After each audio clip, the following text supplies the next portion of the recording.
Hello everyone, thanks for tuning in to today's third video. We're going to have a look at the weather for the next 10 to 14 days for today's third video. So day 10 will take us around the 2nd of March. We'll be able to extend out beyond that. We extended GFS and ECM ensembles. They run around a couple of weeks. Going to have a look at 7SV2 at the end of video for the next 4 weeks. So that's going to take us into probably the second half of March now. So I shall get on that for you very shortly. Just to say that the first video release today was the ECM 42-day forecast. So I'm looking at weather for the next 6 weeks with the ECM extended model.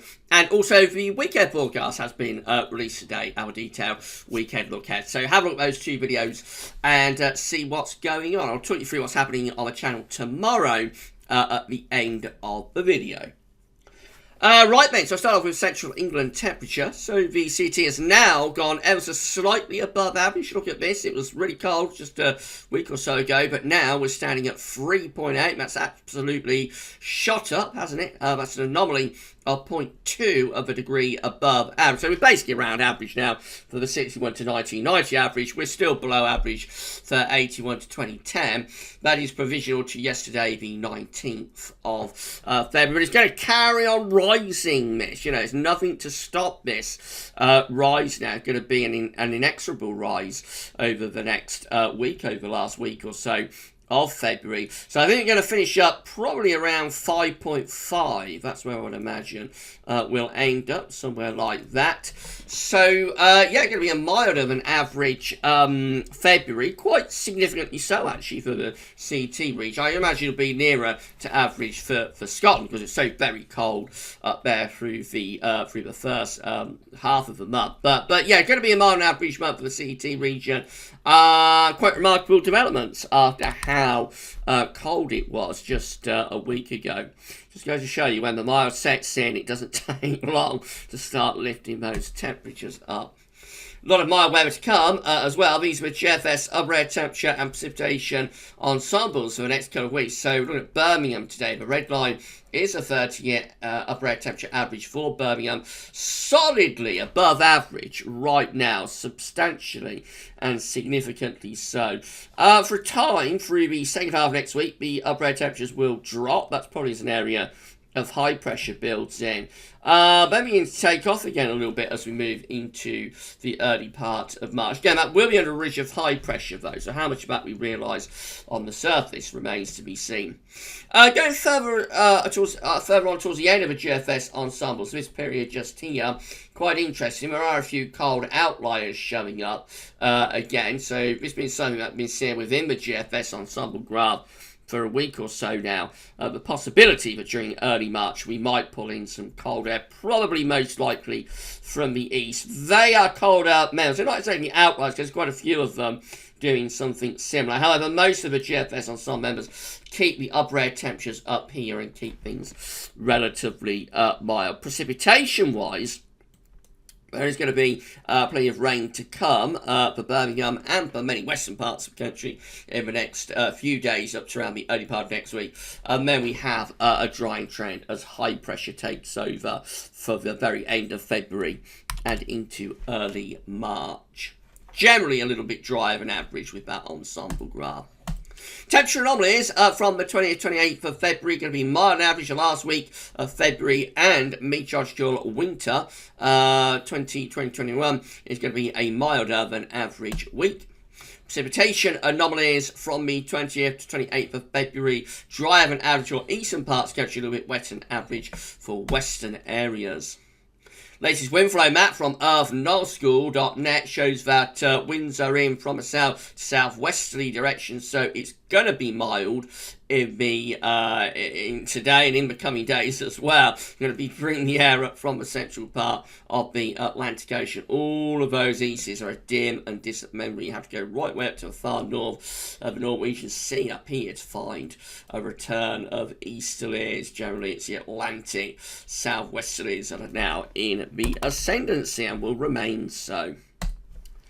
This is how the UK Met is looking for Tuesday. So low pressure will be out to our west, high pressure to our east will be dragging up a very mild southwesterly wind on Tuesday. Looking at southwesterly into Wednesday, I think could push the temperature, you know, at least for mid teens, possibly the upper teens with that southwesterly around middle part of the week. It'll cool down a little bit as we move towards the end of the week, but then high pressure begins to take over, and that should take us into a drier, if slightly cooler, but still pleasant weekend next weekend.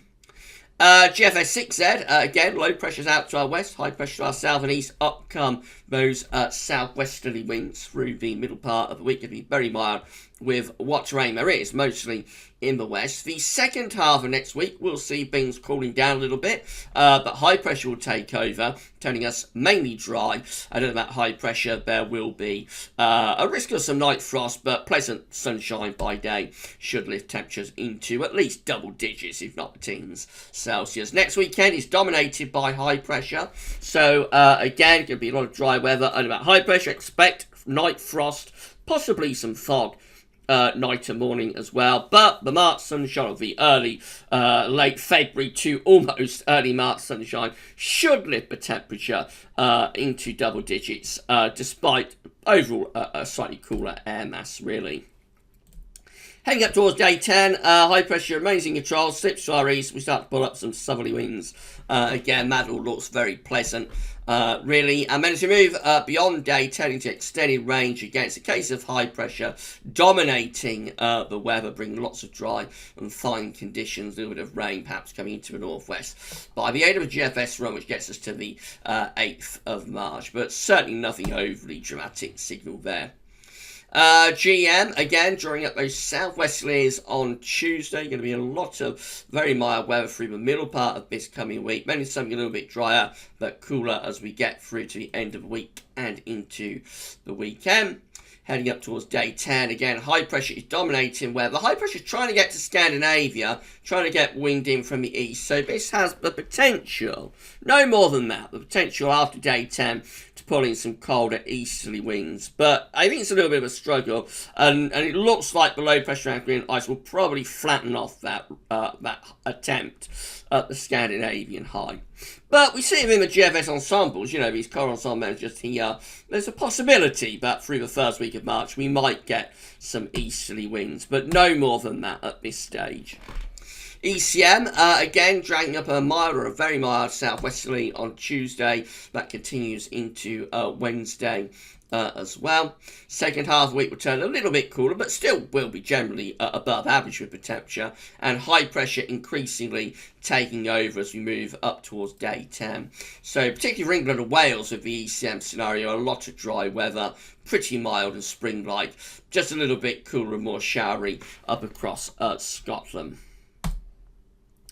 This is the precipitation type forecast based on that ECM run from tometeo.com. So rain mostly in the north and west, a little bit going through central areas, very little in the far east and southeast. As we go into next week, again, the rain primarily out to the northwest, always driest in the south and the southeast. And eventually we will find things going drier from the south through most parts of the country as we run up to day 10. Just the rain mostly confined the extreme northwest of Scotland and possibly to Northern Ireland. These are the options on the table within the ECM ensembles today for day 10, which will get us to the 2nd of March. We have 26 members of the ECM ensembles with high pressure more or less over the country. Could be bringing in a little bit of an easterly flow. But I think what EC there is with that is probably passing to our south, actually. Probably going down into France. So we're just mostly dry and anticyclonic there. You would expect pleasant, because it's into March, you'd expect pleasant sunshine by day. They can take into double digits, but possibly night frost.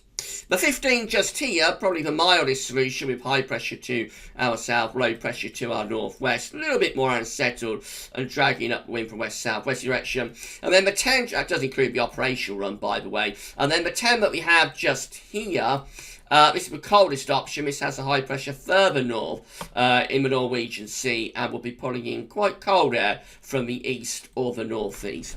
So there's a possibility it might go colder as we get into the early part of March. But I think more likely than that is just generally anticyclonic with perhaps chilly nights, but relatively pleasant days. In 2 weeks' time, these are the options that we're going to have. It gets to the 7th of March. Have 22 members of the ECM ensembles with high pressure men centred over the northern part of the country. And again, could be bringing in some easterly winds with that. So mainly settled and possibly a bit on the cold side. 17 just here with the mid-Atlantic ridge and low pressure to our east. That's going to be pulling down potentially a northerly. So that could be quite cold, actually. That could bring some cold air in from the north. And then 12 just here with high pressure sort of centred over Denmark, really. Anticyclonic again, but generally continental flow. So once again, that's like this idea that it could be chilly by night with overnight frost. But by day, March sunshine getting ever stronger very quickly day by day, of course. Remember, by the end of March, the sun is back in our hemispheres to the north of the equator, and the sun will be as strong as it is like in the middle of September by the end of March. So yeah, I think we're basically looking at an anticyclonic first week to March with a lot of dry weather, but there's just the out and not overly covered, just the outside chance, perhaps no more around 10 to 15%, but we might get something colder either from the east or from the north.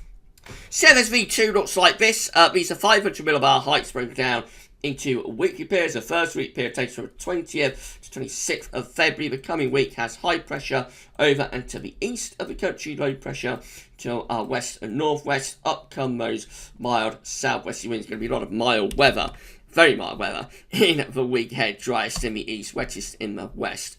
Week 2 is the 27th of February to the 5th of March. High pressure going further north and building into the country, sort of pulls in a flow from off the continent. So that's the idea of cold nights, potentially with frost, but by day, pleasant sunshine should lift the temperature into double digits. Week 3 will be the 6th through to the 12th of March with high pressure from Greenland to Scandinavia.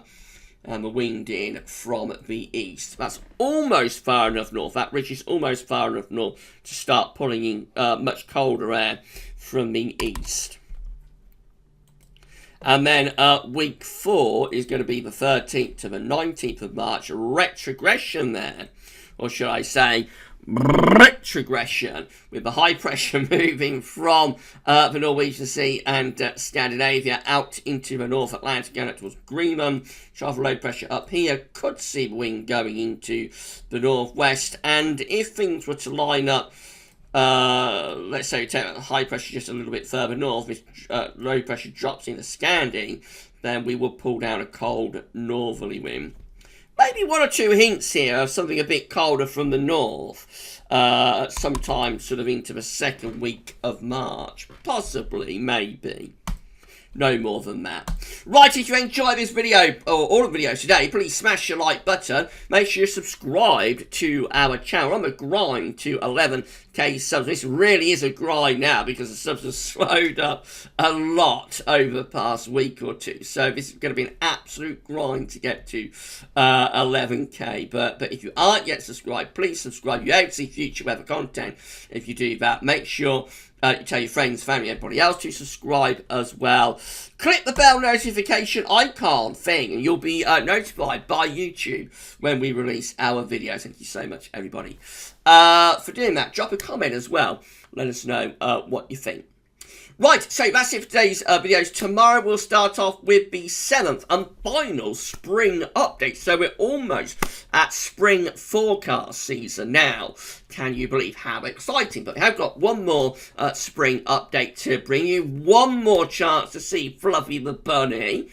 So you'll see Fluffy for the final time in the 7th spring update tomorrow.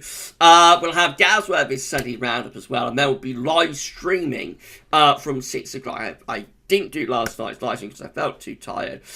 Wednesday live streams have stopped now for the time being. No more midweek live streams for the time being. But I will carry on with the Sunday live streams. And so I'll be streaming from 6 o'clock tomorrow. So I shall see you live then. But of course, we've got the spring update. And also, let's not forget GWV Sunday Roundup to come tomorrow also. Right, that's it for today's video. Thanks for watching. And I'll see you tomorrow live from 6 o'clock. Bye for now. See you then. Bye for now.